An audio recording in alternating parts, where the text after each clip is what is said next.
కులాల మధ్య సఖ్యత తీసుకురావడానికి ఈ సంఘటన మనకు దారి చూపేదిగా ఉంది.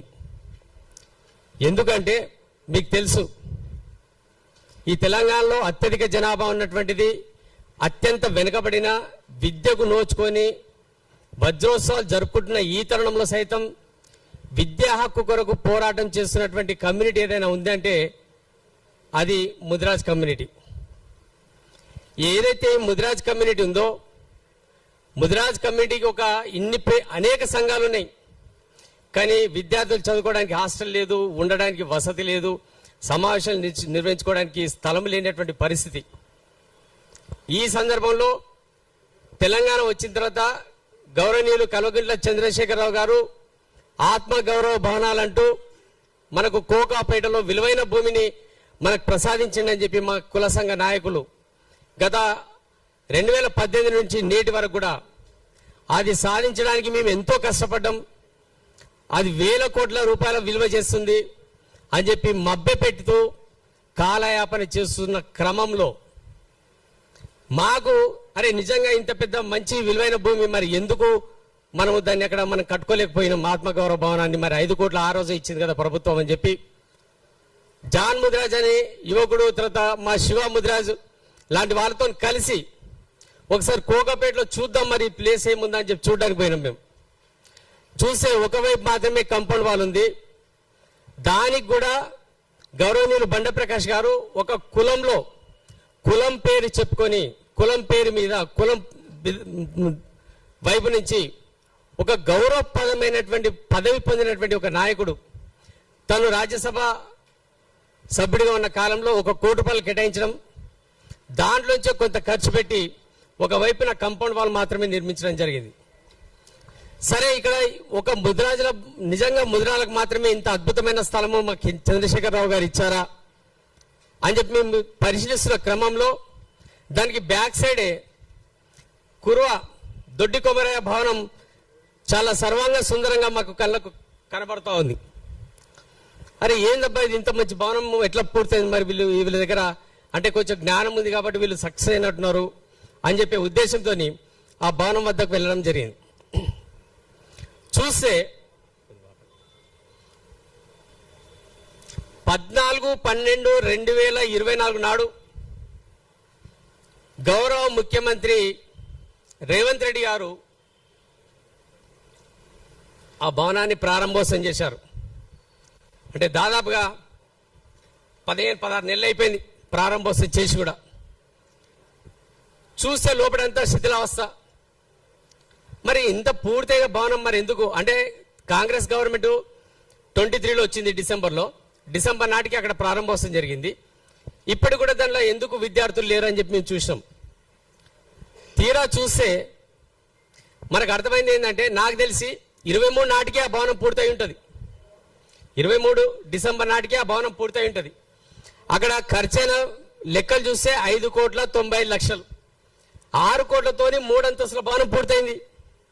మరి మా దగ్గర 6 కోట్లు ఆనాడు రెడీగా ఉన్నాయి కదా, ప్రభుత్వం 5 కోట్లు ఇచ్చింది, 1 కోటి రూపాయలు బండ ప్రకాష్ గారు ఇచ్చారు, మరి మన భవనం ఎందుకు పూర్తి కాలేదని చెప్పి ఒక క్వశ్చన్ రేజ్ అయింది మాకు. సరే చూద్దాం పక్కకు అని చెప్పి చూస్తే దాని పక్కకు కూడా మరొక భవనం కూడా పూర్తయింది, అది యాదవులది. విచిత్రం ఏంటంటే యాదవులు కురువలు అన్నదమ్ములు లాంటి వారు. మరి వీళ్ళ భవనం ప్రారంభోత్సవం అయింది ఎట్లా, మరి ఆ భవనం ప్రారంభోత్సవం ఎందుకు కాలే? అది ప్రారంభోత్సవాన్ని కూడా నోచుకోలేదు కానీ పూర్తయింది. కానీ అక్కడ తాగి పడేసిన సీసాలు లారీలో లోడ్ చేయడానికి సిద్ధంగా ఉన్నట్టు వాటిని వరుస క్రమంలో పేర్చడం జరిగింది. చాలా చండాలంగా దాన్ని విస్మరిస్తున్నారు. అరే ఇంత చైతన్యం ఉన్నటువంటి 2 కులాలు, అతిపెద్ద కులాలు ఈ తెలంగాణ లోపల ఎందుకు ఇంత విస్మరణకు గురవుతున్నాయని చెప్పి తీరా కొంచెం అవతలకు పోయినాం. అక్కడ 6 ఎకటికలది 1 ఎకరా స్థలం ఉంది, వాళ్ళ ప్రారంభోత్సవం లేదు. వీరశైవ లింగాయతులది ఉంది, ప్రారంభోత్సవం లేదు. కొంచెం కింది పోతే పెరిగలది 4 అంతస్తుల భవనం నిర్మాణం జరుగుతుంది. అక్కడ 4 అంతస్తుల భవనం. అటు కొంచెం పక్క వచ్చేసరికి మున్నూరు కాపులది స్థలం ఉంది, దాని పక్కకు మా దగ్గరికి వచ్చేసరికి గౌడలది ఉంది. అంటే 2 భవనాలు పూర్తయినాయి, మరొక భవనం 4 అంతస్తుల నిర్మాణంలో ఉంది. మిగతా కులాల పరిస్థితి ఎందుకు ఇట్లా ఉంది అని చెప్పి మేము ఏం చేసామంటే దాన్ని కొంచెం మేము విశ్లేషిస్తూ మా కులంలో మేము ప్రశ్నించడం మొదలెట్టినాం. మా అదృష్టం కొద్దీ ఆ విషయం తీరా మన బీసీలో డాక్టర్స్ లాగా ఉన్నటువంటి వ్యక్తులు ఎవరైతే ఉన్నారో, ఇప్పుడు తెలంగాణ విఠల్ కావచ్చు, పృథ్వీరాజ్ కావచ్చు, వాళ్ళ దగ్గరికి చేరింది. డాక్టర్ ఏం చేస్తాడు, ఆపరేషన్ చేసి మొత్తం గుండెకాయను ఆకాయని ఈకాయని అన్ని చీల్చి చెండి అన్నట్టు చూస్తే, కుర్వ సంఘం విద్యార్థులకు కేటాయించబడిన హాస్టల్ భవనం తీరా ఆంధ్రాకి చెందినటువంటి నారాయణ ఇన్స్టిట్యూషన్స్ కు రెంట్కి ఇవ్వడం జరిగిందని విచిత్రమైన విషయం బయటికి తీసిరు వాళ్ళు.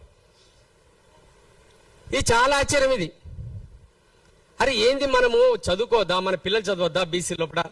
వాళ్ళు తీసుకొచ్చిన అంశం ఈరోజు ఎంత చర్చనీయాంశం అయిందంటే, అది తెలిసి నేను రియల్గా ఈరోజు కుర్వ సంఘ యువతను నేను అభినందిస్తున్నా. వాళ్ళు ఇమ్మీడియట్ గా రెస్పాండ్ అయ్యారు. మా ముదిరాజులో లేని చైతన్యం ఈరోజు కుర్వ జాతిలో మేము చూస్తున్నాం. ఇమ్మీడియట్ గా రెస్పాండ్ అయ్యి వాళ్ళు ఏం చేశారంటే ఎంబడెంబడే అక్కడ విజిట్ చేయడము, తర్వాత ప్రెస్ మీట్లు పెట్టడం, ఈరోజు ఈ సమావేశానికి రావడం కూడా కారణమైంది. తీరా కొంచెం మనం బ్యాక్ వెళ్తే ఒక కుర్వ సంఘం, ముదిరాజ్ సంఘము, ఈ యాదవ్ సంఘమేనా ఇంకా ఇతర దాంట్లో ఏమున్నాయంటే, ఒక 6-7 నెలల క్రితం వరంగల్లో నాకు తెలిసి చాకలో దాని కూడా బసవరాజు సారయ్య గారిది కూడా ఆయన పేరు మీద, ఆయన కుటుంబ సభ్యుల పేరు మీద ట్రస్ట్ ఏర్పాటు చేసుకున్నట్టు తెలిసింది. మరికొద్ది రోజులకు మన శివ దాంట్లో కొంచెం డీటెయిల్గా వెళ్ళి చూస్తే మా ట్రస్ట్, మా భూమి కూడా 5 ఎకరాల భూమి కూడా ముగ్గురు పేరు మీద, ఒకరు శాశ్వత సభ్యత్వం, ఒకరు బండ ప్రకాష్ గారు, ఒక ఆయన నీలరాములు, ఆయన ఎవరికో తెలియదు, ఇంకో ఆయన బల్ల సత్తయ్య. ఈ ముగ్గురు పేరు మీద ట్రస్ట్ పూర్తిగా వాళ్ళ పేరు మీద ఉంది. మరి కాంట్రాక్టర్ ఎవరంటే ముదిరాజే. మళ్ళీ అక్కడ ఆ కాంట్రాక్టర్ మరి ఎక్కడ చూపించారని నన్ను అమెరికా నుంచి పిలిపించారు. మరి ఏం చేసిండే అంటే, ఒకవైపు కంపౌండ్ వాల్ కట్టిండు ఒకవైపే, ఇప్పుడు వచ్చి పదే వస్తున్నామని ఇప్పుడు బ్యాక్ సైడ్ కంపౌండ్ వాల్ తీస్తున్నారు. ఇది కంపౌండ్ వాల్ కానీ అక్కడ పూర్తిగా నిర్మాణాలు పూర్తయినాయి. అంటే తీరా చూస్తే మనకి ఏమర్థమవుతుందంటే, ఈ ప్రభుత్వాలు ఏవైతున్నాయో వీళ్ళను బానిసలుగానే ఉంచాలి, వీళ్ళకి విద్య రావద్దు, వీళ్ళు ఐక్యం కావద్దు, వీళ్ళు ఏనాడు కూడా సంఘటితం కావద్దు. కాబట్టి వీళ్ళ కుల సంఘ నాయకులతోనే వీళ్ళని తొక్కాలి అనే ఉద్దేశం మనకు స్పష్టంగా నడుతుంది. ఏ ప్రభుత్వం అయినా చేస్తుంది. ఆనాడు బ్రిటిష్ వాళ్ళది చేసారు, నిజామది చేసాడు, తర్వాత ఆంధ్ర పాలకులు అదే చేసారు, ఇప్పుడు మన స్థానిక ప్రభుత్వాలు కూడా అదే పనిచేస్తున్నాయి. కానీ మన అదృష్టం కొద్దీ అనేక మంది బీసీ నాయకులు, పూర్ణచంద్రరావు సార్ కావచ్చు, చిరంజీవి సార్ కావచ్చు, ఈరోజు జస్టిస్ చంద్రకుమార్ కావచ్చు, అనేక మంది బీసీ బిడ్డలు ఈరోజు బయటకు వచ్చారు, మేధావులు బయటకు వచ్చారు. మా దాంట్లో మీకు పాలన చేత కాదన్నారు, మేధావులు లేరు మీ దగ్గర అన్నారు. కానీ ఈరోజు మా సత్తా ఏందో చూపించడానికి ఈరోజు మా మేధావి మొత్తం మేధావులందరూ కూడా బయటికి రావడం ఈరోజు చాలా హర్షించదగ్గ విషయం. ఈ విషయాలని ఇప్పుడు ఏంటంటే తన వరకు వస్తే కానీ తెలియదు అన్నట్టు, ఏ కులానికి ఆ కులము విడిపోకుండా సంఘటితమై పోరాడాల్సిన అవసరం ఉంది. ఇంతకుముందు చెప్పిన తాడూరు శ్రీజన్న ప్రభుత్వమే తన చేతిలోకి తీసుకోవాలని, మనము కుల సంఘాలను పెట్టుకున్నది ఎందుకొరకు? మన సమస్యలు మన సంఘ నాయకులకు తెలుస్తాయి కాబట్టి ప్రభుత్వానికి నివేదిస్తారని. కంచె చేను వేసినట్టుగా మన కుల సంఘ నాయకులే మనకు వంచిస్తుంటే మనకు దారేంది చెప్పండి? మన కుల సంఘ నాయకులను సరి చేసుకోవాల్సిన అవసరం ఉందా లేదా? ఖచ్చితంగా వాళ్ళు ఏం చేస్తారు, ఎవరైతే దుర్మార్గులు ఉంటారో వాళ్ళకే టికెట్స్ ఇస్తారు, వాళ్ళని తీసుకొస్తారు, వాళ్ళకి మంత్రి పదవులు ఇస్తారు, వాళ్ళ ద్వారా ఆ జాతులను తొక్కి పెడతారు కదా. అదే కదా జరుగుతుంది ఈనాడు. కాబట్టి తప్పంతా కూడా మనదే అని నేను అంటున్నా. నేను మనలో చైతన్యం రానంత వరకు, మన వాళ్ళను, మన యువతను చైతన్యం చేసుకున్నంత వరకు మన జీవితాలు ఇట్లనే ఉంటాయి. కాబట్టి నేను కోరేది ఒకటే, అన్ని కుల సంఘ నాయకులకు ఇప్పుడు నాయకత్వం వహించడానికి మనకు మంచి నాయకత్వం మన ముందరకు వచ్చింది. ఈరోజు చూడండి, ఒక సోషల్ మీడియా, చిన్న మీడియా, మేజర్, ఈరోజు ఈ న్యూస్ కూడా ఏం పెద్ద మీడియాలో రాసి పెట్టుకోండి. ఇది ఒక రిపోర్టర్ తొలి వెలుగు రఘు చీకట్లో వెలుగుమెట్టకెళ్ళి వాళ్ళకు, ఆ ప్రజలకు ఆశాకిరణంగా ఈరోజు దేవుళ్లాగా ఆ టీం మొత్తం పనిచేయడం అనేది మనం ప్రత్యక్షంగా చూసాం కదా. మన స్థానిక మీడియాను మనము రక్షించుకుంటూ, మన నాయకులను కాపాడుకుంటూ, కొత్త నాయకత్వాన్ని మనం తీసుకొస్తే మన బతుకులు మారవా? ఇంకెంతకాలం మనం బానిస జీవితాలుగా మనం గడపదా? మనం ఫస్ట్ మన ఎమ్మెల్యేలు కానీ మన నాయకులను కానీ నిలదీయాల్సిన అవసరం ఉంది. ఖచ్చితంగా మన నాయకులను నిలదీసి అడగాల్సిందే. మనకు రావాల్సిన హక్కులు మనం పొందాల్సిందే. మేమేదో ఇమ్మీడియట్ గా రేపే మేము శివాసం మీద కూర్చుంటామని అంటలేము కదా. మనకు రావాల్సిన వాటా మనకు రావాలని కోరుతున్నాం. ఈ బడ్జెట్ లో మా వాటా ఏదని అడుగుతున్నాం, అంతే కదా. కాబట్టి ప్రశ్నించే స్వభావం ప్రతి ఒక్కరికి రావాలి. ఈరోజు ప్రత్యేకంగా నేను కుర్మా సంఘ నాయకులను నేను అభినందిస్తున్నా. మాకు నాయకత్వం వహిస్తున్నటువంటి మా మేధావులను కూడా నేను వారికి ధన్యవాదాలు తెలుపుతాను. మీ నాయకత్వంలో మేము ముందుకు సాగడానికి సిద్ధంగా ఉన్నామని చెప్పి తెలుపుకుంటూ నాకు ఈ అవకాశం ఇచ్చినందుకు ధన్యవాదాలు తెలుపుతూ ముగిస్తున్నాను.